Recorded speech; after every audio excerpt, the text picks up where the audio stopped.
श्री स्वामी समर्थ. नमस्कार मंडळी, स्वागत आहे तुमचे माझ्या यूट्यूब चॅनलमध्ये. कार्तिक शुद्ध द्वादशीपासून ते पौर्णिमेपर्यंत घरोघरी तुळशीचं लग्न लावलं जातात आणि खास करून ज्यांच्या घरी मुलामुलींसाठी स्थळं बघितली जात आहेत, लग्न ज्यांचं करायचं आहे त्यांच्या घरामध्ये तर तुळशी विवाह हा नक्की करावा असं म्हटलं जातं. पण यामागे नक्की कारण काय आहे, चला जाणून घेऊया. तुळशी विवाह केल्याने त्या कुटुंबाला नक्की कोणता लाभ होतो हेच आजच्या या व्हिडिओमध्ये मी सांगणार आहे. यंदा म्हणजे 2025 मध्ये तुळशी विवाह कधीपासून ते कधीपर्यंत करू शकतो, सगळ्यात महत्त्वाचं म्हणजे तुळशीचं लग्न घरच्या घरी कसं लावायचं आणि तुळशीची थोडक्यात माहिती असे एकाच या व्हिडिओमध्ये तुम्हाला मी शेवटपर्यंत सांगणार आहे. त्यामुळे व्हिडिओ शेवटपर्यंत नक्की पहा. प्रथम जाणून घेऊया तुळशी विवाहाची सुरुवात कधीपासून. तर यंदा तुळशी विवाहाची सुरुवात होणार आहे 2 नोव्हेंबरपासून. म्हणजे 2 नोव्हेंबरपासून ते 5 नोव्हेंबरपर्यंत तुळशी विवाह केला जाईल. म्हणजेच काय, तर 2 नोव्हेंबर ते 5 नोव्हेंबर यापैकी तुम्ही कोणत्याही दिवशी तुळशी विवाह करू शकता. 5 तारखेला आहे त्रिपुरारी पौर्णिमा आणि या पौर्णिमेच्या दिवशी तुळशी विवाहाची समाप्ती होणार आहे. म्हणजे 2 तारखेला सुरुवात आणि 5 तारखेला समाप्ती. मग 2, 3, 4 आणि 5 या 4 दिवसांपैकी कोणताही एक दिवस निवडा आणि तुळशी विवाह करा. मी मगाशी म्हटलं तसं कार्तिक शुद्ध द्वादशीपासून ते पौर्णिमेपर्यंत कोणत्याही दिवशी तुळशीचं लग्न करण्याची प्रथा आहे. तरी सुद्धा प्रामुख्याने बरेच जण कार्तिक शुद्ध द्वादशीलाच तुळशीचा विवाह करतात. काही स्त्रिया आषाढी एकादशीला तुळशीचं रोप लावतात आणि ते वाढवतात आणि मग कार्तिक शुद्ध द्वादशीला तिचा विवाह करतात. आता जाणून घेऊया की विवाहाच्या दिवशी नक्की कोणकोणत्या गोष्टी आपल्याला करायला हव्यात. तर बघा, घरातलीच एक कन्या मानून घरातील तुळशी वृंदावनाची, तुळशीचं रोप असलेल्या कुंडीची गेरू आणि चुन्याने रंगरंगोटी करावी. त्याचबरोबर बोरं, चिंचा, आवळे, कृष्णदेव, सावळा असं त्यावर लिहावं. बोरं, चिंचा, आवळं, सीताफळ हे सगळं त्या कुंडीमध्ये ठेवावं. कुटुंबातील कर्ता माणूस स्नान करून तुळशीची आणि कृष्णाची पूजा करतो आणि नंतर त्यांना हळद, तेल लावून मंगल स्नान घालतो.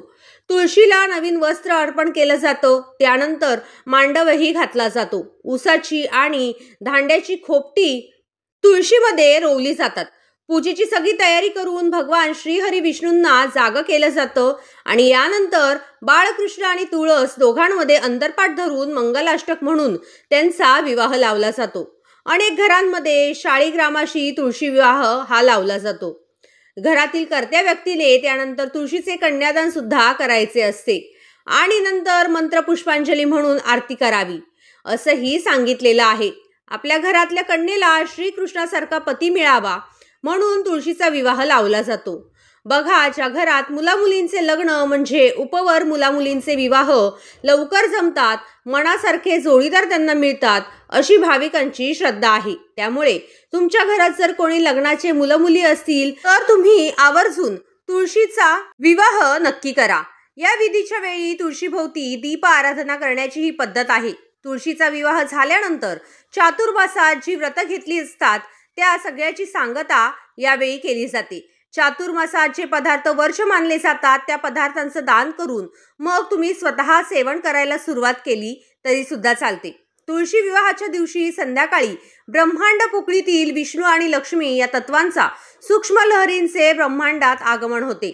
वातावरणातील विष्णू आणि लक्ष्मी या तत्वाच्या कार्याचे प्रमाण वाढून या लहरींचा संयोग घडून येतो. या लहरींच्या सहयोग सोहळ्याला तुळशी विवाह असे म्हणतात.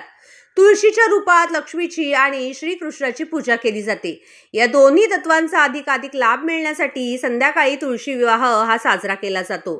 तुळशी विवाहाचा मुहूर्त काळात श्री विष्णू लक्ष्मी या 2 तत्वांच्या लहरींचा आगमन आणि संयोग घडून येत असतो. वातावरणातील या सात्विकतेचा फायदा मिळावा यासाठी तुळशी विवाह हा मुहूर्त काळातच केला जातो. तुळशी विवाहाची एक आख्यायिका सुद्धा सांगितली जाते. जालंधर असुराची पत्नी वृंदा अतिशय पतिव्रता होती. तिच्या पुण्यप्रभावामुळे देवांनाही त्या राक्षसाला मारणं शक्य होत नव्हतं. तेव्हा देवतांनी भगवान श्रीहरी विष्णूंची मदत मागितली. वृंदेचं पातिव्रत्य जालंधराचे रक्षण करतंय हे भगवान श्रीहरी विष्णूंच्याही लक्षात आलं आणि म्हणूनच त्यांनी जालंधराचं रूप घेऊन वृंदेच्या महाली प्रवेश केला. वृंदा आनंदून गेली. तिला वाटलं आपला पती आला आहे, पण त्यामुळे तिचं सत्वहरण झालं आणि जालंधरचा पराभव झाला. हे जेव्हा वृंदेला कळालं तेव्हा वृंदा संतापली, दुःखी झाली आणि तिने भगवान श्रीहरी विष्णूंना शाप दिला. पण भगवान श्रीहरी विष्णूंनी तिला वरदान दिलं, तुळस म्हणून तू प्रकट होशील आणि जगात सगळ्यात पवित्र गोष्ट म्हणून तू प्रसिद्ध होशील. त्यानंतर भगवान श्रीहरी विष्णूंनी स्वतःच तिच्याशी लग्न केलं. त्या विवाहाची स्मृती म्हणून कार्तिक शुद्ध द्वादशीला तुळशी विवाह केला जातो. ही झाली आख्यायिका. पण तुळस ही बहुगुणी आणि प्रभावी औषध आहे. त्यामुळे शास्त्राने देवपूजा, श्रद्धा यामध्ये तुळस अवश्य सांगितली आहे.